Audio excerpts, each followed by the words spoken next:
Alors, dans la vidéo précédente, on a découvert les grands principes de fonctionnement du logiciel Scratch, et maintenant on va regarder d'un petit peu plus près les instructions qui permettent de contrôler le mouvement du lutin. Donc le lutin, c'est ce personnage. Vous vous rappelez, on a vu que sa position est indiquée ici. Donc là, on a son abscisse, on a un axe des abscisses qui est invisible, on ne le voit pas à l'écran, et un axe désordonné ici. Quand on démarre, il est positionné au centre. Abscisse 0 et ordonnée 0. Ici, je vois indiquer taille. Là, c'est juste la taille du lutin. Je peux le grossir. Je vais le laisser à 75%. Et là, j'ai sa direction. Donc regardez, si je clique ici et que je rentre 0 degré, il s'oriente dans la direction de l'axe invisible des ordonnées vers le sens des ordonnées positives. Pour la modifier, je peux utiliser la flèche, hop, ou saisir directement une valeur. Donc la position d'origine correspond à un angle de 90 degrés.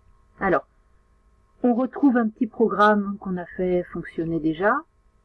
Quand le drapeau vert est cliqué, c'est-à-dire ici, il va avancer de 100 pas dans la direction dans laquelle il regarde, c'est 90 degrés. Il va attendre, tourner de 45 degrés dans le sens des aiguilles d'une montre, puis avancer à nouveau de 100 pas, mais dans la direction dans laquelle il regarde.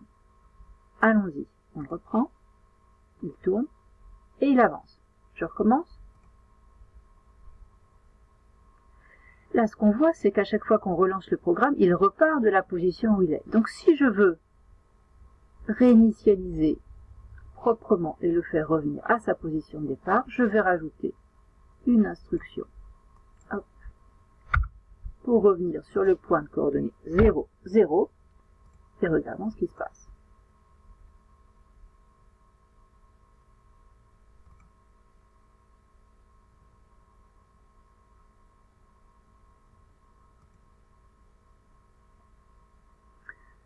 Donc là, en fait, j'ai pas rajouté de petit temps d'attente, donc vous n'avez peut-être pas la bonne décomposition. Voilà, maintenant qu'on a rajouté son attente, on voit bien qu'il revient à l'origine du repère et qu'il fait un déplacement de 100 pas. Donc si je veux, à chaque fois, je vois qu'il a un déplacement différent puisqu'il a une orientation différente. Si je veux qu'il refasse à chaque fois la même chose, il faut que je lui demande de revenir à l'origine et qu'il se réoriente dans la direction initiale de 90 degrés. Donc je vais rajouter ce petit temps d'attente et regardons maintenant ce qui se passe. Il va commencer par revenir au centre, se réorienter dans la direction initiale et refaire du coup à chaque fois le même déplacement. Allons-y. Il se réoriente, il tourne et je recommence.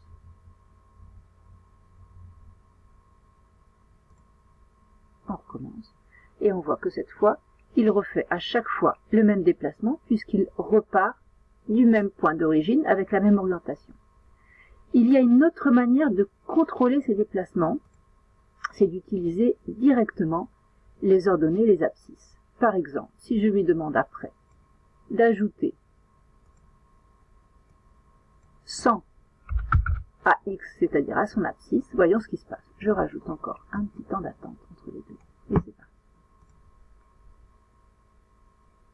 On retrouve le même déplacement. Et maintenant, son abscisse a été augmenté de 100. Il a fait un déplacement horizontal. Alors, si je vais diminuer ce déplacement, si cette fois je lui demande un déplacement de moins 100 en abscisse, voyons ce qui se passe.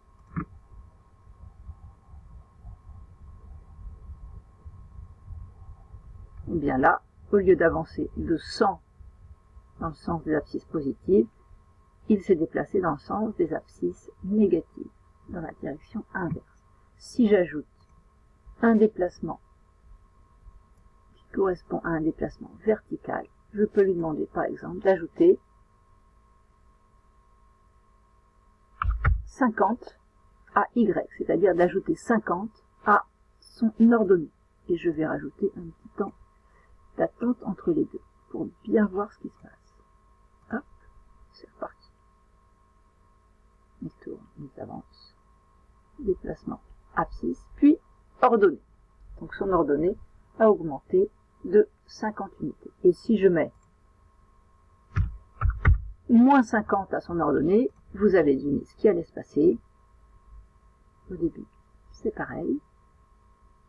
Mais cette fois, le déplacement va se faire vers les ordonnées négatives. Alors maintenant que vous savez ça, on va pouvoir utiliser la fonction stylo. Cette fonction stylo, elle va me permettre d'activer un stylo qui va écrire la trace de son déplacement. Par exemple, si je mets un stylo en position d'écriture juste avant d'avancer de 100 pas, voyons ce qui se passe. Position d'écriture. Le stylo est toujours en position d'écriture, il écrit.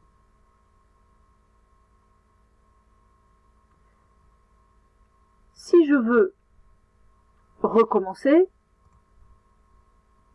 qu'est-ce qui s'est passé? Le dessin précédent n'a pas été effacé, le lutin s'est repositionné à son point de départ et on a vu apparaître la trace du retour au point de départ.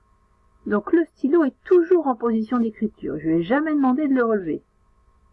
Alors, si je veux repartir proprement quand je relance mon programme et faire effacer le dessin précédent, je vais rajouter cette instruction-là.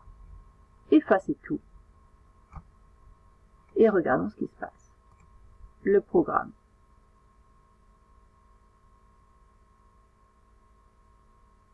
Donc quand le programme a commencé, il a commencé par effacer tout le dessin et il a enregistré après le retour à l'origine et le changement d'orientation.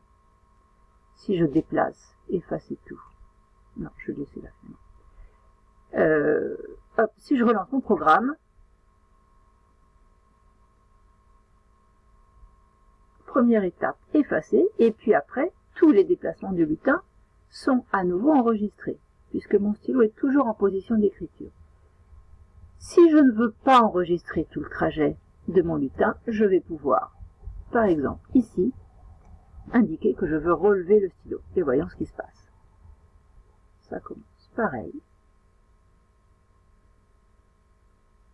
Sauf qu'à un moment donné, on a relevé le stylo. Donc le stylo n'est plus actif. Et quand je recommence, je reviens à l'origine mais sans trace. N'a été enregistré que les déplacements qui correspondent à ces instructions-là. Avancer de 100 pas, tourner de 45, puis avancer de 100 pas. Donc seulement les instructions qui correspondent au stylo en position d'écriture. Et voilà, maintenant que vous savez ça, vous avez l'essentiel pour les prochaines activités.